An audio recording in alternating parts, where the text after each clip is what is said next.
আমাৰ কংগ্ৰেছ দলৰ schedule caste ডিপাৰ্টমেণ্টৰ অধ্যক্ষা শ্ৰীমতী কৃষ্ণা দাসক তেওঁ গাড়ীৰে এই হাইৱেত গাড়ীৰে গৈ থকা অৱস্থাত সঁচাই পুলিচে ৰখাই মহিলাগৰাকীক গাড়ীৰ পৰা উলিয়াই এই থানাত এতিয়া প্ৰায় 3 ঘণ্টা হ'ল 3 ঘণ্টা বহাই ৰাখি দিছে।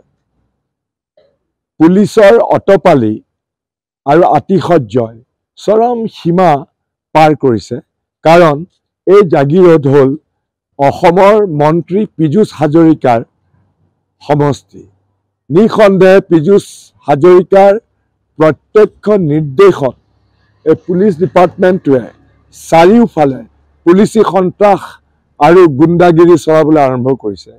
চাৰিওফালে আমাৰ এই নিৰ্বাচনৰ আগমুহূৰ্তত সকলোকে আমাৰ কৰ্মীসকলৰ মনোবল হ্ৰাস কৰিবৰ কাৰণে চাৰিওফালে আমাৰ কংগ্ৰেছ কৰ্মীসকলক পুলিচে সন্ত্ৰাস চলাই পেলাই যধে মধে ঘৰৰ পৰা গ্ৰেপ্তাৰ কৰি বা পুলিচ থানাত বহুৱাই ৰাখি বা দৰকাৰ হ'লে বন্ধত চহী কৰাবলৈ বাধ্য কৰাইছে।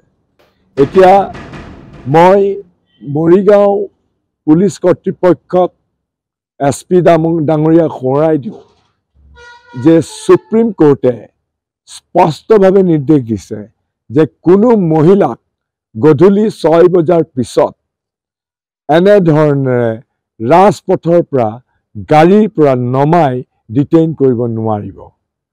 অথচ ইলেকশ্যনৰ আগতে পীযুষ হাজৰিকাৰ নিৰ্দেশত এই পুলিচ ডিপাৰ্টমেণ্টে হিতাহিত জ্ঞান চব হেৰুৱাই পেলাইছে।